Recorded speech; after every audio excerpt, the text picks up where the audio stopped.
সরকার আজকে ক্ষমতায় গিয়ে শ্রমিকদের জন্য কিচ্ছু করে নাই। আমরা দেখলাম মজুরি বোর্ড গঠন করা হলো না, শ্রমিকদের মজুরি বৃদ্ধি করা হলো না, আইন অনুযায়ী শ্রমিকদের যা দেওয়া পাওনা ছিল, শ্রমিকদের উপর দমন পীড়নের বিরুদ্ধে যে আইন ছিল সেগুলো কোনো কিছুই এই সরকার বাস্তবায়ন করেনি। বারবার শ্রমিকদেরকে গুলি করে হত্যা করা হয়েছে। নীলফামারী ইপিজেডে উত্তরা ইপিজেডে শ্রমিকদেরকে যে গুলি করে হত্যা করা হয়েছে এর দায় সরকারকে নিতে হবে। সরকারের প্রতি আমরা আহ্বান জানাচ্ছি, অবিলম্বে আপনি যারা হত্যা করেছে সেনাবাহিনীর সদস্য হোক, পুলিশ সদস্য হোক, তাদেরকে তদন্ত করে সেটা একটা উচ্চ পর্যায়ে বিচার বিভাগীয় তদন্ত করা হোক।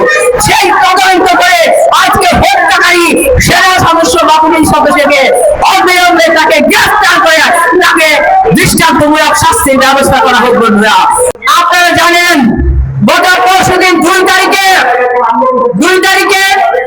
নীলফামারীর উত্তরা ইপিজেডে এমার্জিং কারখানার শ্রমিকরা আন্দোলন করছিল তাদের বেতনের জন্য, কিন্তু শ্রমিকদেরকে বেতন না দিয়ে 51 জন শ্রমিককে ছাঁটাই করা হয়েছে। এই শ্রমিকরা যখন ছাঁটাইয়ের বিরুদ্ধে এবং তাদের মজুরির দাবিতে আন্দোলন করছে, তখন আজকে দেখা গেল পরের দিন 3 তারিখে শ্রমিকরা যখন সকালে কাজ করতে গেল গিয়ে দেখে যে কারখানা বন্ধ করে দেওয়া হয়েছে। আপনারাই বলুন বন্ধুরা, যখন কারখানা বন্ধ করে দেওয়া হয় তখন এই শ্রমিকরা কোথায় যাবে? কারখানা বন্ধ করে দিয়েছে, যার জন্য কারখানার ভেতরে গিয়ে কাজ করবার কোনো বাস্তবতা শ্রমিকদের ছিল না। আর সেজন্যই শ্রমিকরা রাজপথে নেমে এসেছিল। শ্রমিকরা নীলফামারী এবং সৈয়দপুর যে রাস্তা, সেই রাস্তায় তারা অবস্থান নিয়েছিল। সেই রাস্তায় অবস্থান নিয়ে তারা 3টা দাবি উত্থাপন করেছিল। বন্ধুরা, শ্রমিকদের যে বকেয়া মজুরি তা অবিলম্বে পরিশোধ করতে হবে। শ্রমিকদেরকে যে ছাঁটাই করা হয়েছে 51 জন শ্রমিককে, এই শ্রমিকদের পুনর্বহাল করতে হবে। 3 নম্বর দাবি ছিল তাদের অবিলম্বে কারখানা খুলে দিতে হবে। আপনারা বলুন বন্ধুরা, এই 3টা দাবি পুরোটাই কি অপরাধ? এই 3টা দাবি পুরোটাই কি অন্যায্য?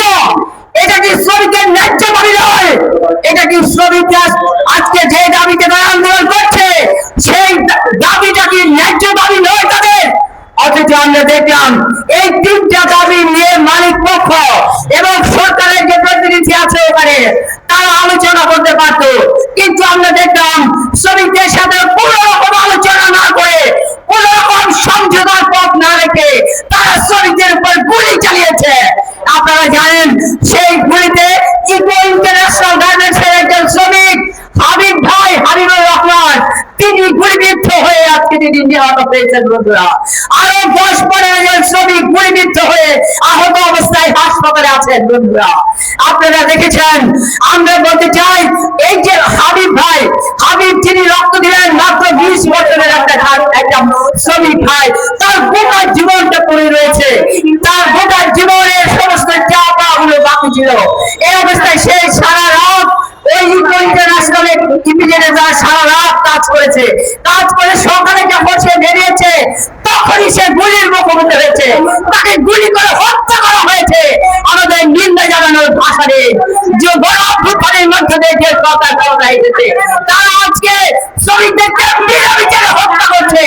আজকে শ্রমিকরা তাদের দাবি নিয়ে যখন আন্দোলন করছে তখন সেনাবাহিনী এবং পুলিশ তাদেরকে গুলি করছে। বন্ধুরা, এটা নিন্দা জানানোর ভাষা আমাদের নেই।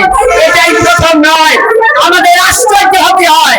এই সরকার যখন ক্ষমতায় এসেছে 8 তারিখে আপনারা জানেন গত বছরে তারা ক্ষমতায় এসেছে, আর 30 সেপ্টেম্বর আশুলিয়ায় তারা ম্যাঙ্গো ট্যাক্স লিমিটেড গার্মেন্টসে তারা শ্রমিকদের গুলি চালিয়ে তাদের ন্যায়সঙ্গত দাবিতে আন্দোলন করছিল শ্রমিকরা, সেখানে গুলি করে শ্রমিক ভাই কাউসারকে হত্যা করেছে তারা। বন্ধুরা, এখানেই কাজ থেমে থাকেনি।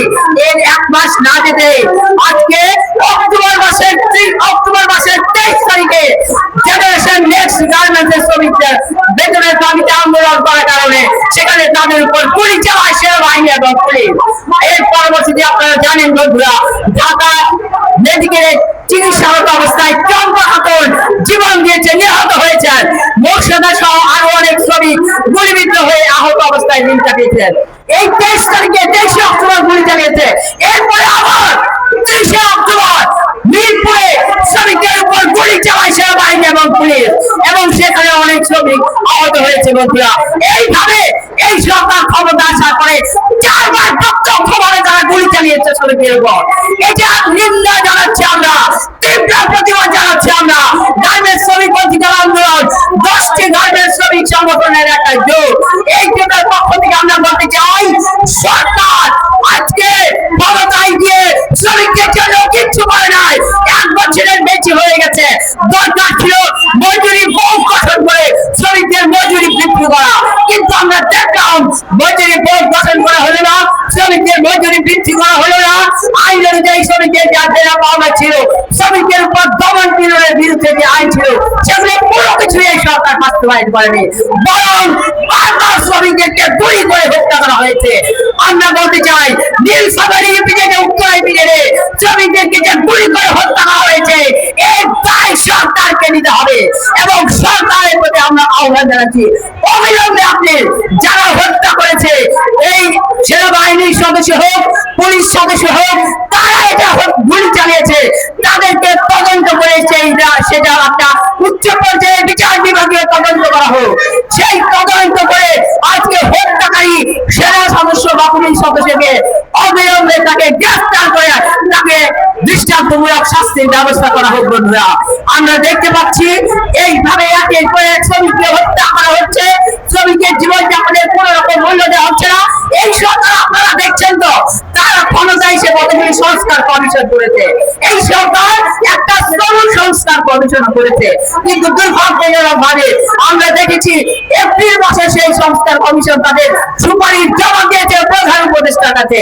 প্রধান উপদেষ্টা সংস্কার কমিশনের সেই রিপোর্ট হাতে নিয়ে তিনি বলেছেন, শ্রমিকদের সংস্কার কমিশনে যে সুপারিশগুলো করা হয়েছে তা তিনি বাস্তবায়ন করবেন, এবং তিনি ধন্যবাদ জানিয়েছেন সংস্কার কমিশনকে।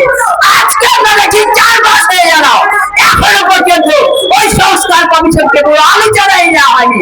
মাত্র 5টা সংস্কার কমিশনকে নিয়ে তারা আলোচনা করছে। এই আর বাকি যে সংস্কার কমিশন ছিল, শ্রম সংস্কার কমিশনের পুরো সুপারিশ কোনো আলোচনাই হয়নি। শ্রম সংস্কার কমিশনকে ঐক্যবদ্ধ কমিশনের আলোচনায় নেওয়া হয়নি, এবং তাদের যে সুপারিশ ছিল সেগুলি কোনো কিছুই বাস্তবায়ন করা হয়নি। আজকে সেই কারণে এই মালিকরা আরো অনেক বেশি দুর্বিনীত হয়ে উঠেছে, সেই কারণে এই মালিকরা আরো অনেক বেশি অত্যাচারী হয়ে উঠেছে। বন্ধুরা, আমরা দেখছি আজকে যদি সরকার যদি শ্রমিকদের প্রতি যদি সেনসিটিভ থাকতো, আজকে তাদের যদি দয়া মায়া বলে কিছু থাকতো, তাহলে আজকে সেনাবাহিনী কিংবা পুলিশ এইভাবে যখন তখন গুলি করে শ্রমিকদেরকে হত্যা করতে পারতো না।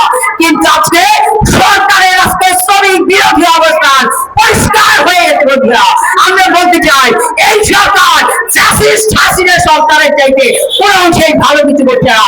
আজকে 2023 সালে অক্টোবর নভেম্বর মাসে আমরা যখন মজুরি বৃদ্ধির দাবিতে আন্দোলন করি, তখন শেখ হাসিনা গুলি করে 4 জন শ্রমিককে হত্যা করেছিল।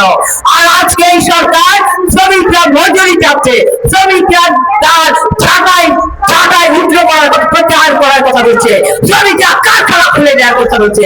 এই 3টা দাবি করার কারণে তাদেরকে গুলি করে হত্যা করা হচ্ছে। বন্ধুরা, আমরা বলতে চাই, এটা কিন্তু মানুষ সহ্য করবে না। মানুষ ছিল একটা বৈষম্যহীন সমাজ, আন্দোলন হয়েছিল বৈষম্য বিরোধী আন্দোলন। আর ক্ষমতায় আসার পরে আমরা দেখছি এই সরকার চূড়ান্ত বৈষম্য কায়েম করেছে।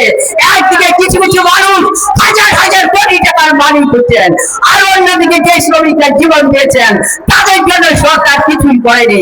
সেই জন্য আজকে বাংলাদেশের শ্রমজীবী মানুষ এটা উপলব্ধি করতে পারছে যে সরকার যাই হোক শ্রমজীবী মানুষের পক্ষের সরকার নয়।